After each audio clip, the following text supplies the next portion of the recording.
Le Sauveur TV, la chaîne de la vérité, la chaîne qui vous réconcilie avec Dieu.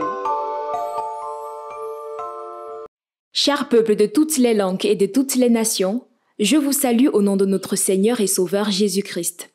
Aujourd'hui, ensemble, nous partagerons sur le thème « Un enfant de Dieu ne peut pas perdre son salut ». Nous allons, à la lumière de la parole de Dieu, voir que celui qui est né de Dieu ne peut en aucun cas perdre son salut. J'entends souvent certains faux prédicateurs et quelques faux chrétiens dire que celui qui croit au Christ mais continue à pécher ira en enfer s'il meurt dans ses péchés. Ils soutiennent sans preuve biblique que si quelqu'un croit en Jésus mais ne laisse pas la fornication, le vol, l'alcool, la cigarette et autres et qu'il meurt là-dedans, il ira en enfer. Cela n'est pas nouveau. Même au temps des premiers apôtres, il eut dans l'Église quelques faux chrétiens qui soutenaient que celui qui croit au Christ et ne se conforme pas à la loi de Moïse ne peut pas être sauvé. On peut lire.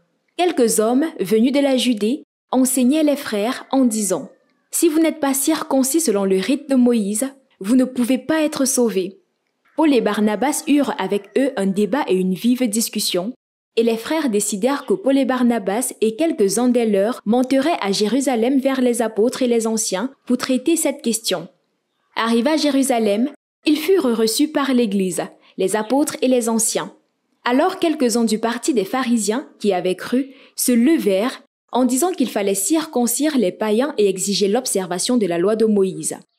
Les apôtres et les anciens se réunirent pour examiner cette affaire. Actes 15, versets 1 à 6.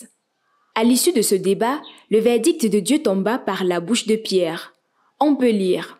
Pierre se leva et leur dit « Hommes frères, vous savez que dès longtemps Dieu a fait un choix parmi vous, afin que, par ma bouche, les païens entendissent la parole de l'Évangile et qu'ils crussent.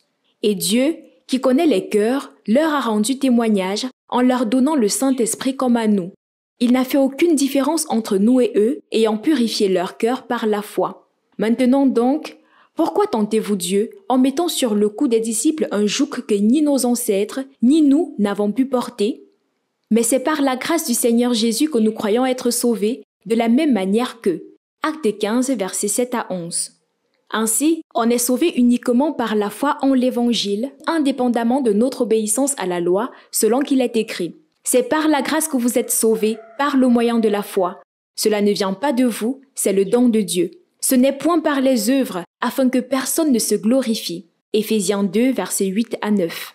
Et plus loin, l'apôtre Paul dit « Nous pensons que l'homme est déclaré juste par la foi, sans qu'il ait à accomplir les œuvres qu'exige la loi. » Romains 3, verset 28.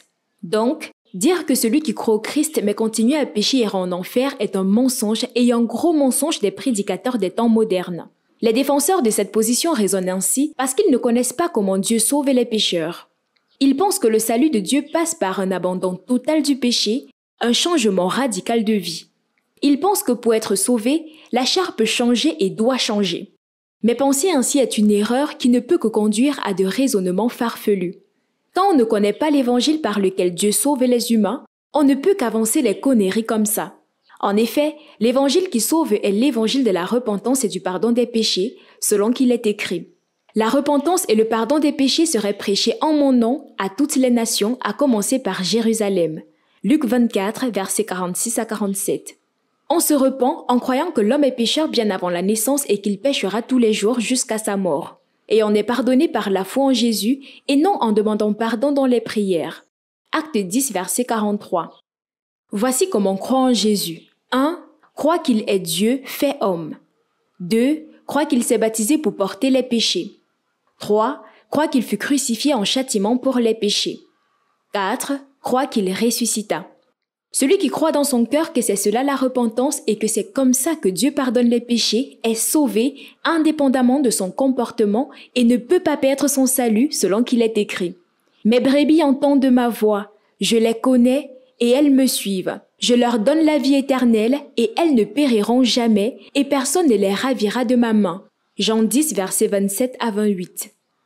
S'il était vrai un tant soit peu que celui qui croit au Christ mais continue à pécher ira en enfer, alors Abraham ira en enfer car après sa conversion, il mentait souvent. Noé ira en enfer car après sa conversion, il se saoulait le vin. Salomon et David iront en enfer car ils avaient des concubines, c'est-à-dire les petites, etc. Cher peuple de toutes les langues, fuyez le mensonge et retournez à l'évangile de la repentance et du pardon des péchés et sauvez vos âmes.